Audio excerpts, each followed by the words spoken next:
I like what a lot of famous authors have to say about creativity. It's about putting pen to paper for 30 minutes every day, accepting that the first time you do it, the 10th time, maybe even the 50th time is going to look ugly. But hopefully after that, something resembling creative output will start emerging. And I think it's so much more important in today's context because creativity in some ways is the last stand and the differentiation between what you and somebody else can potentially do. Now that I'm a YouTube star with about 6.5 followers, I happen to open the app a little more often, Hasita. And so YouTube's decided that I'm going to answer a bunch of surveys for them. And they keep asking me, do you remember this ad? Do you remember that ad? And there's so few that I remember. I'm quite surprised. Like you and I, usually we pay attention to this stuff, right? But so often, and I find even on television and during cricket matches, I see ads and like, hey, I saw this and I can't remember the brand or I can't remember the product. And they're spending so much just to get me to remember. Yeah. Firstly, congratulations on your 6.5 followers, Subha, because you've broken the bane of our existence, which is to show our faces on video. So congratulations. Yeah, I do find that survey interesting. And in fact, I remember asking somebody as well, a senior colleague of mine, as to what exactly are they trying to measure, right? And he told me that actually it's about measuring the brand recall. And like you said, half the time you remember the ad, you remember the creative, you remember how it looks also, but you can't remember which brand it was that was doing the advertising. All that creativity, and then for what, right? That's the question that I think we ask sometimes, especially when, budgets are involved. So let's dive deep into that. Welcome to the Damn Good Marketing Podcast.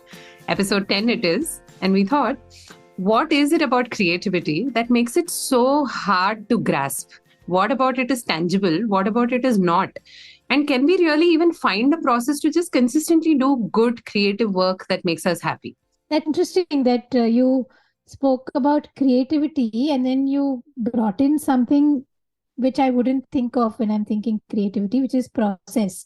What really is the creativity that work like ours takes? Or, and by our work, I mean running and supporting and growing a business or a brand, which is what most of us are out here doing. What kind of creativity does it need? Like, is creativity too big a word, and is it the right word? No, it's definitely a very scary word because I think when we think creative, we think insanity somehow. I think that's the creative genius, creative maverick, the mad creative.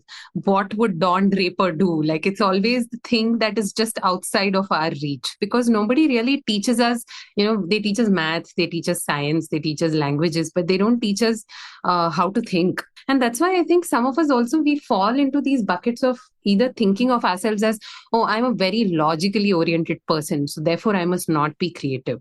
Oh, I'm a very fact-driven individual, and therefore I must not be creative. But the fact, I think, is that just in the act of living our lives on a day-to-day basis, coming up with business ideas, talking to people in various ways, some of the smartest marketing people I know are simply people who are so good at contextualizing their information, right? The story might be the same, but they know how to tell it to a different audience each time.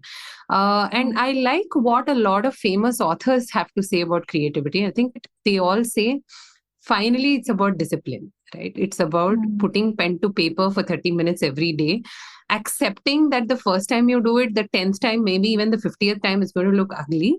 But hopefully after that, something resembling output will start emerging. And I think it's so much more important in today's context because creativity in some ways is the last stand and the differentiation between what you and somebody else can potentially do.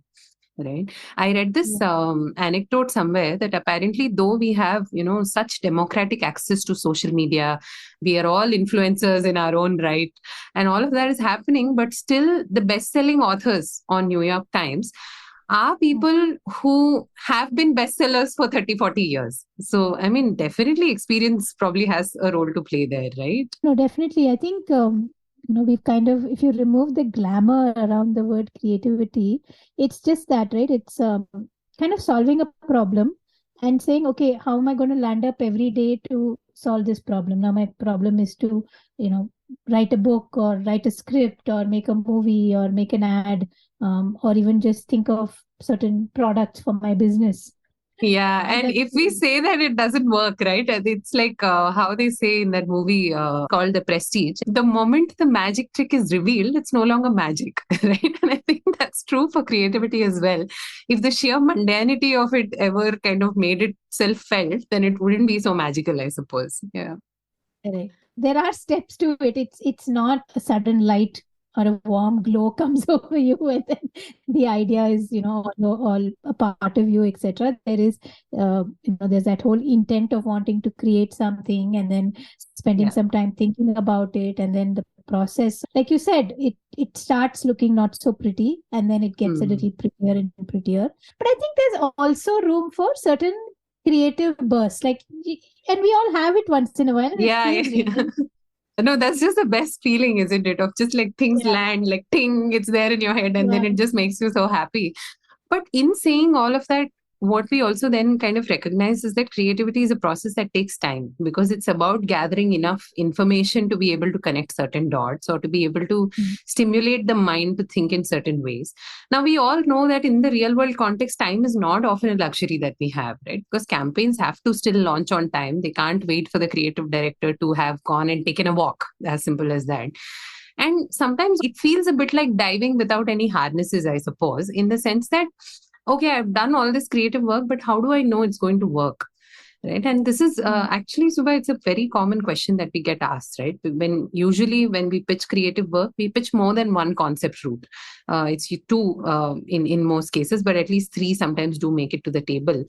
And you realize finally the person making the call as to what should go out has actually made a very subjective call. Like there is no, actual resonance in terms of, okay, I know that this campaign worked for my industry in the past, because the moment you do that, you've already taken the creativity out of the equation, right? So sometimes Yeah, we yeah. still have to ground it in practicality, though. It can't just be all sunshine and rainbows. And spoken about it earlier that while there may be this creative director or there's somebody who's kind of running or heading the show, so many times it's such a group process. Like we've talked about the Daily Show and the room in which they just really are sitting down as a group and writing jokes. It was supposed to be one guy's spur of the moment brainwave, right? That's where the joke was supposed to come Yeah, from, and you're yeah. saying group of people sit in a room on a daily basis and get creative. I mean, that's so weird. But again, it Mm. kind of just reinforces the whole idea of there actually being a method to the madness.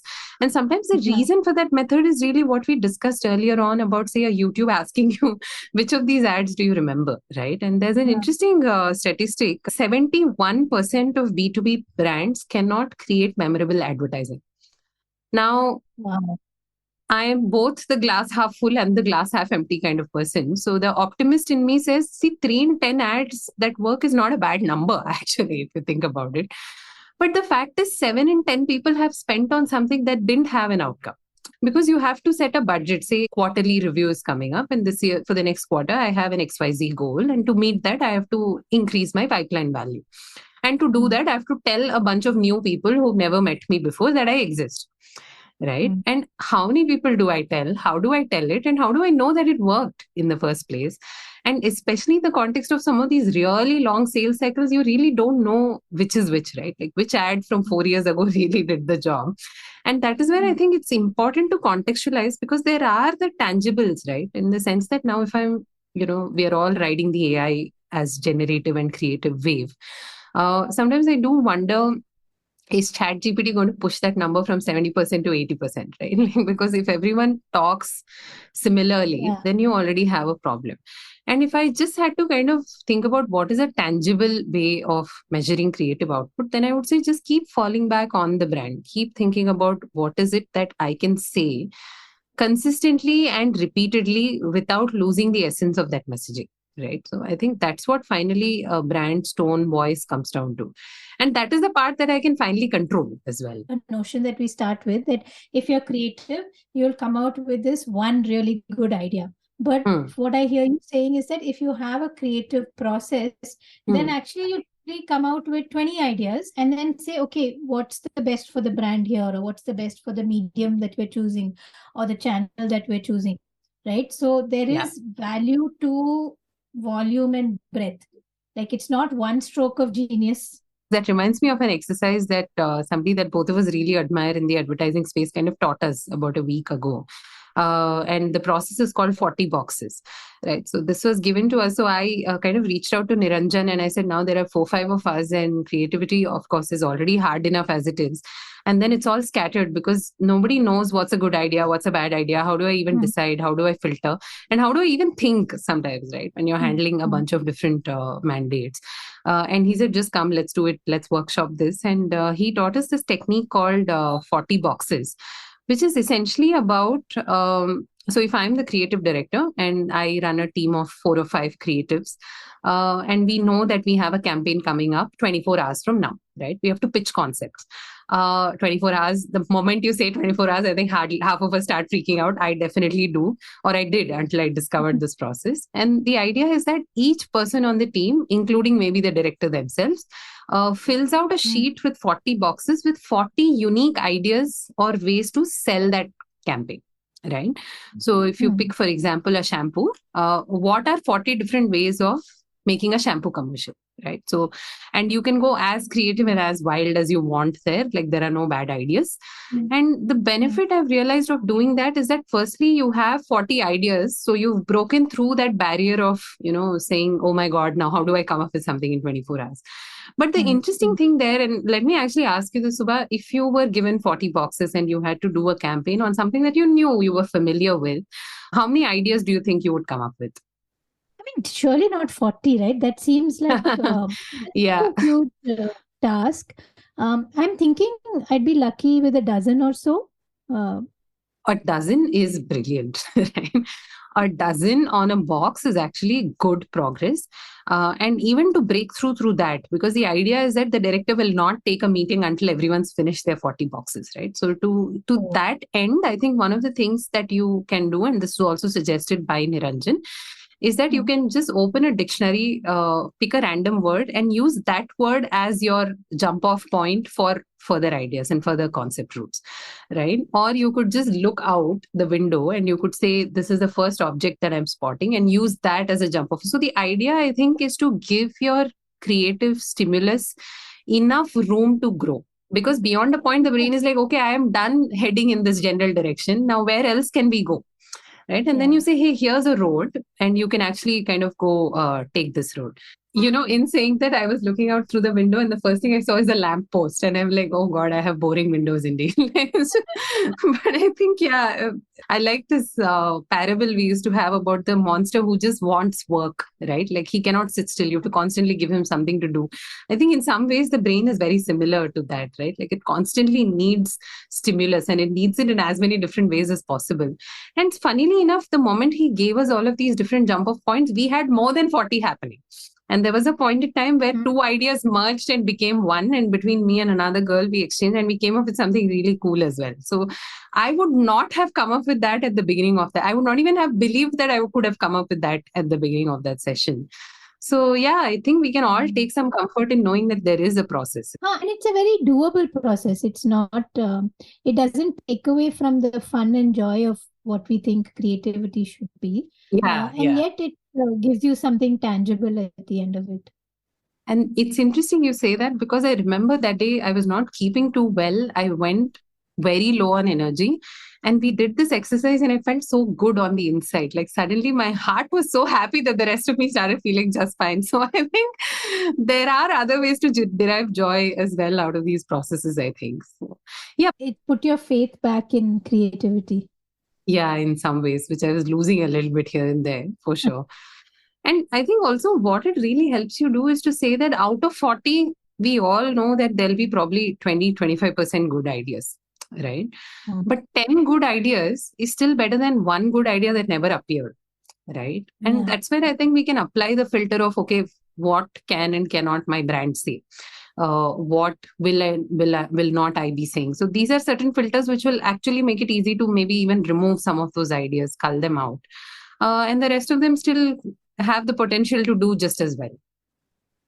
So I think this helps, Hasita, that one, don't get frustrated with the notion of, that creative burst coming or not coming. There is a process. There are different, I'm sure, even more tools that you can apply, or different ways to get to this much larger generation of ideas. And then be cognizant that because you do have like a bigger basket now, 100% of it is definitely not going to be suitable or work for you. So again, you have to filter, you have to pick from that, and then you use your expertise to say what's going to work for the output that I need. I don't know. There's a mix of being very cognitive, and then I think I'm still stuck on the part of it that's supposed to be very sudden and inspired, right? So what's really happening in the head there? No, I think frankly, creative output is finally one half of the equation, right? Because there are so many intangible associations we end up making for reasons that maybe even the creator didn't think of, but it just happened to work that way. Like I've been on a bit of an online ordering spree suddenly these last couple of days. And somewhere I realized that I have this feeling that if I pay on Razorpay, then my orders will come very quickly. Now, this is so irrational because firstly, Razorpay is not an order fulfillment platform, right? It's a payment gateway. But in my mind, there has been an association made that firstly, once payment is done, the next thing to do is to just wait for the thing to come. And I think somewhere the word razor has triggered in my mind this association that it's going to happen very quickly. Right. And also to some extent, I think the way the letters are bent forward probably has a bit of an impact as well. And the moment I realized, I thought, like, how many of us are frankly so irrational about the whole thing at the end of the day, right? Like, I mean, the reason we do certain things or take certain actions is because finally the brand has transcended its transactional value, honestly. Right? It has managed to do something that's so much bigger, which I mean, honestly, let me ask you this actually, and we'll know which brands have transcended and which have not. You, Subha, much like myself, watch a lot of OTT content, right? So on average, if say Disney, Amazon Prime, and Netflix made 10 shows, who among them do you think would have made the most number of good shows, just off the top of your head?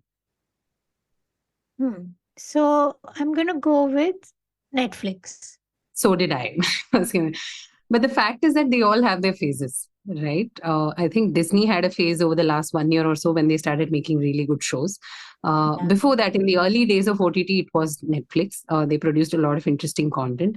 Prime also had its moment in the sun, by the way, wherein for a 6-7 month period, and with Daisy Jones and the Six coming out, it's expected to have a good summer run, right? So there is no quantitative evidence that it's Netflix, but still that's what the brain, defaults to, because Netflix is the first OTT platform in our heads. Like when you say binge or when you say chill, they've kind of cornered that market in your mind. And the same thing with finally your Swiggy Dunzos as well, right? Like at least in the Bangalore context, between Swiggy and Dunzo, who in your mind delivers more orders on time?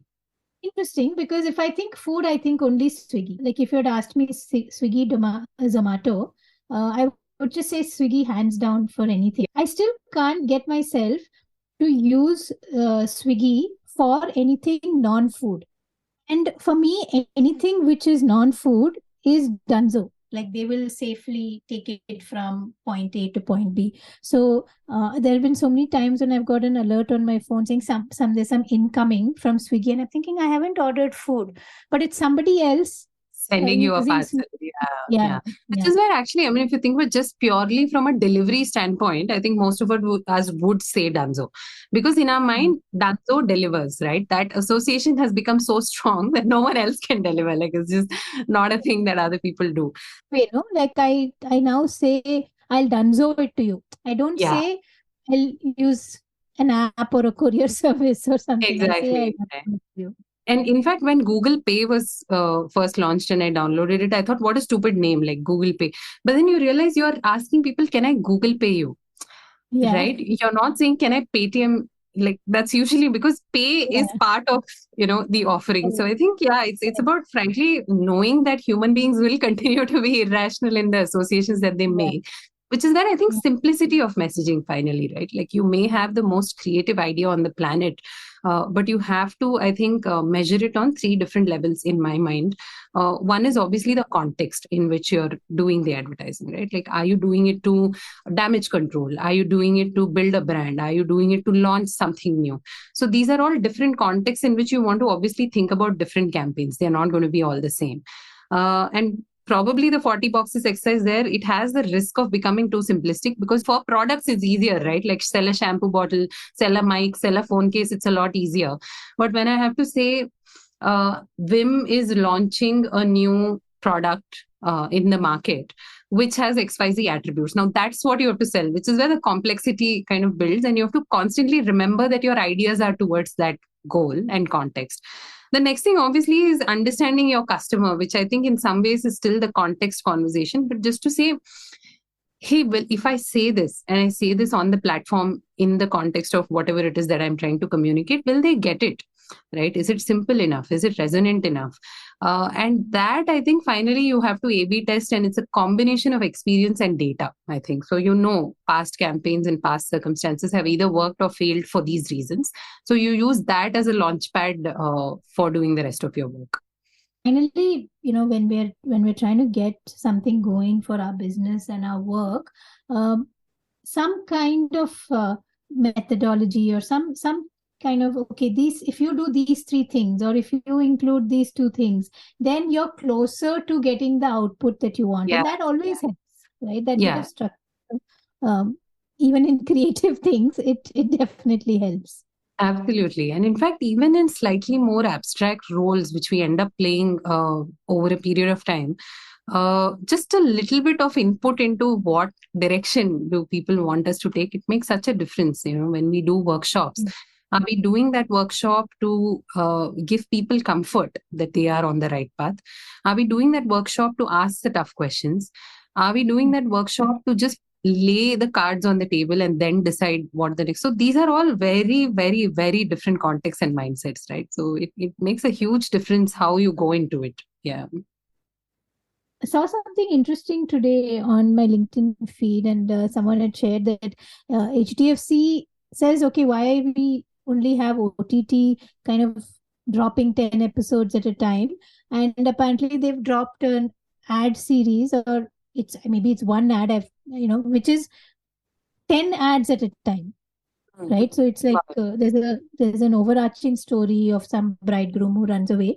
But I think it's a series of maybe 45-second ads, just one after the other, telling that story, which is very different from having 10 ads and saying that over a 2-week, IPL, I'm going to show you all of these. Yeah. No, I think the logical policy there is just having called them ads, right? See, that's the difference between a brand that actually transcends its value as a business and a brand that is trying to do that in active ways, right? Because frankly, I have Dunzo notifications turned on, you won't believe, just because they make me laugh.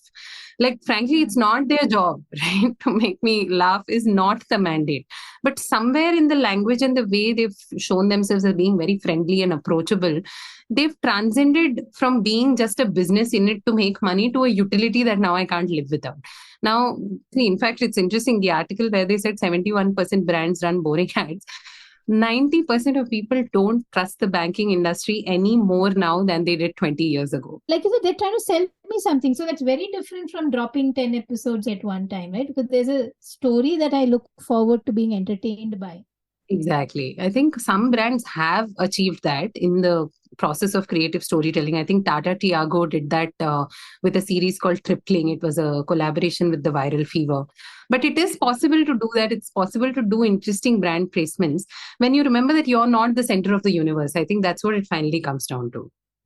Like, you don't have to have these bursts of doing something extremely unusual, and you're like, don't, you're not that for me, so don't try it. Frankly, that's where the creative director's experience also kind of comes into the picture. And to say how much of this campaign is going to demand that I fundamentally change my DNA, right? And sometimes you have to do that. Like, you've got a bad product, you have to make it a better product. So to that extent, you have to. But in some cases, genuinely, you don't have to be the alpha in the room. You don't have to be the smartest guy in the room. You don't have to be any of those things. The reason we look up to or we relate to certain brands is simply because they felt a lot like us, finally. And if we remember that, then I'm sure our 40 boxes will look very pretty, for sure. Thank you so much for tuning in to today's episode of the Damn Good Marketing Podcast. We did talk about creativity because I'm realizing over a period of time that creative output could just be the difference between a very successful marketing campaign and a not so great marketing campaign. I'm sure we'll be discussing more of this in the coming episodes. If you like what you heard, do give us a review on Apple Podcasts and give us a follow on Spotify. We really appreciate it so much. Thank you. Bye. Thank you so much for tuning in to season 2 of the Damn Good Marketing Podcast. I am personally headed in some very exciting directions, and I'm really curious to know a little bit more about wildlife conservation, both in the oceans and outside of them. If you know somebody who's working in that space and you think we should talk, will you please let me know? Thank you.